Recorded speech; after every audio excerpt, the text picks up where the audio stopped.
Man, oh man, this has got fight of the night written all over it in the lightweight division. Oh, God. Oh, What a gotta take a deep matchup. breath. What a matchup. I'm going to take a sip of bourbon for this one. Yes.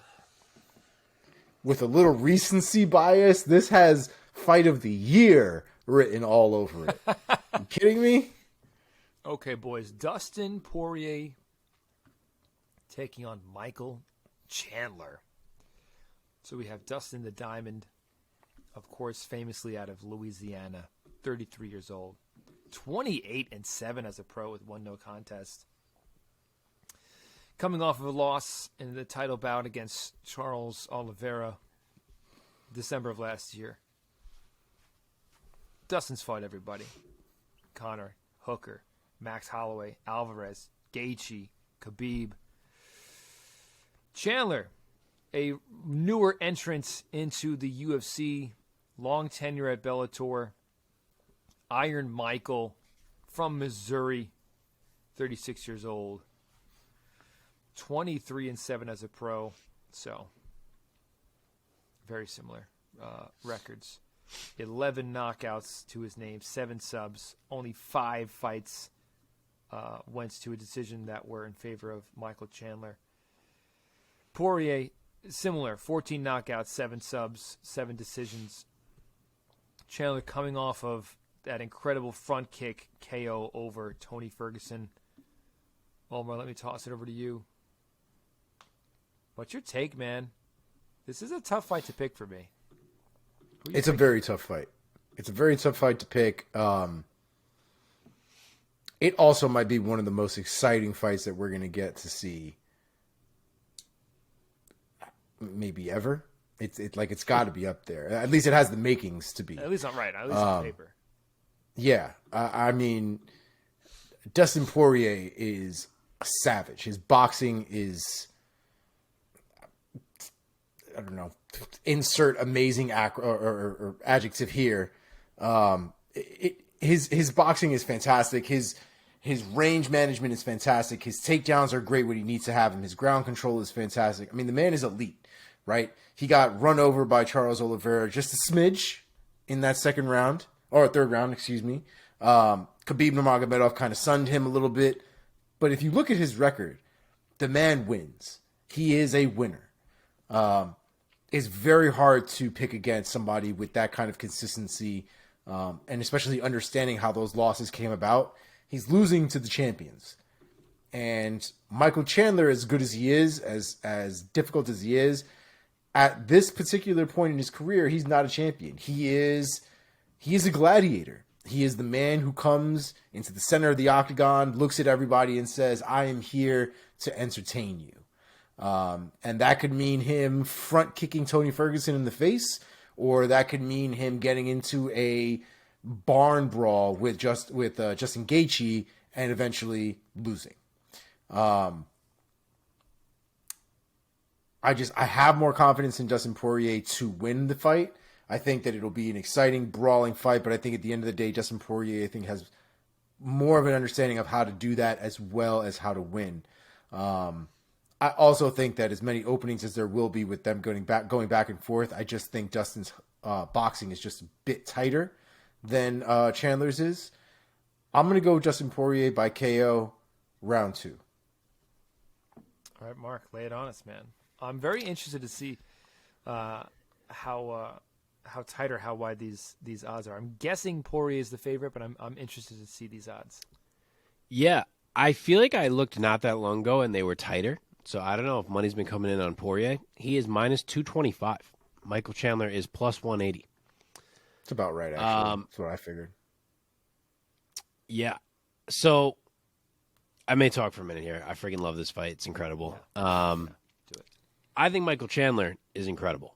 I think he is one of the most interesting challenges in the lightweight division for Islam Makhachev, simply due to the package that he brings of the speed, the athleticism, the power, the wrestling that he does possess, the scramble ability. I think he's interesting. If you got to find someone who could be a challenge to Islam, I think Chandler might be more of one than Poirier is. I don't think he's beating Dustin Poirier. I I don't know what it is. I can't picture it. I feel torn on the fight, but when I force myself to envision it, I can't see Chandler doing it. I don't think it's the right matchup for him. His technique is not where Dustin's is on the feet. They're going to be exchanging on the feet. Chandler's going to get hit more than Dustin is, I imagine. If Chandler tries to make it a dog fight, I lean Poirier. The man is a dog, just like Gaethje. Like, dog fights are where they live. If it's not a dog fight, I think Poirier is probably going to be using the low kick as a weapon and picking away with that. I think Chandler's stance has that front leg out there to be kicked. And I just think that as explosive as Chandler is at covering space, that Poirier is so good at taking angles and at stepping through his punches to make you step backwards that he can get Chandler backed up toward the cage. And we know that Dustin will just kind of trap you there once he has you backed up and start unleashing with the variety that he has. And I don't think Chandler's as good in that type of spot as he is out in the open where he can use that fast twitch ability that he has. Now, in the open, Chandler's electric. He's so fast and so powerful that it can be overwhelming. So the possibility of Poirier being caught early in this fight definitely exists. I do think Dustin needs to come out a bit careful. But I just think Dustin's the more skilled striker, and I think that's going to be the story. What Chandler should really do here is mix in some wrestling. I really think him introducing that blend could change the whole fight and could open Dustin up a bit more defensively, but it seems like Chandler has kind of left the wrestling behind a bit these days. So I'm not sure we're going to see much of it. I wish this thing was 5 rounds. I wish it so badly. I think that would bring even more angles into this fight, but either way, I'm going to go Dustin Poirier. I could see it going the whole 15, of course, but I'm going to see Dustin gets him. I'm going to say Dustin gets him. I can't speak. In a late barrage. Dustin Poirier, round 3, TKO.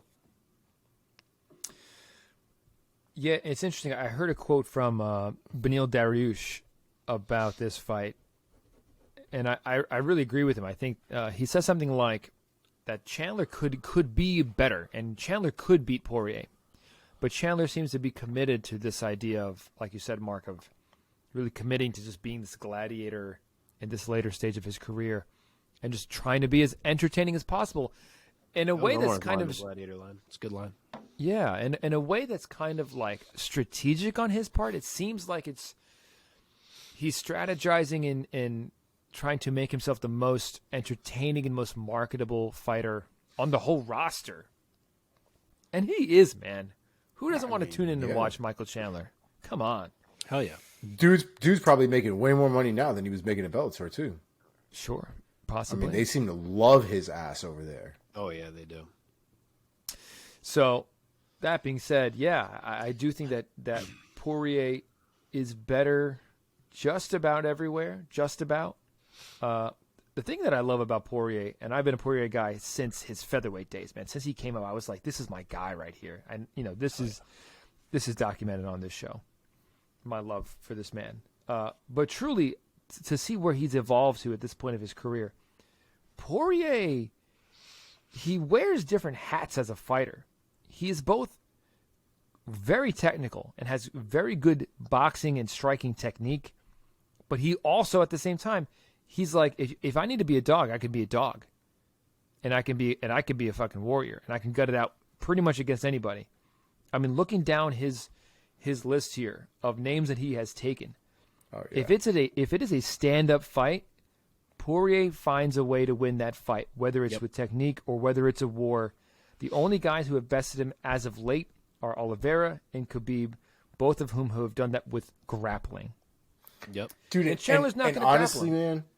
The worst part, too, about both of those fights, the Oliveira and the Khabib fight, you could see Poirier overthinking both of those fights. Both, he's in the cage, so thinking about the takedowns and the ground game tough puzzle and to solve, what he has to do to stop it or to avoid certain things. Like, he had made a conscious decision to give up an entire round just because he had got on the ground with Khabib and he didn't want to do let anything go or potentially get caught in something. Like, those things where, especially if he feels like somebody else does something significantly better than him, he tends to overthink it, and he gets I think he screws himself there. I don't think we have that issue with Chandler. I don't see his wrestling being, levels above Chandler at this point. Above Poirier. Yeah. Chandler So especially. I just to put a bow on this, I see this fight against Chandler going the way that Poirier's fight against Alvarez went. I think he's going to kind of slowly pour it on him, and damage is going to accumulate. And I agree with Mark. I have the same pick. I think Poirier is going to get a TKO in round number 3. It'd be interesting if this was a longer fight. Maybe. I don't know. But yeah, I'm going to go in round 3 TKO for my guy, Dustin the Diamond Poirier. But I'll say this too. Chandler is so explosive and athletic. I do think he's a live dog. Like if Chandler catches Poirier and clips him, I won't be like, oh my God, that's so shocking. Yeah, I really think Dustin's got to be careful for a few minutes of that fight. Yeah. Absolutely.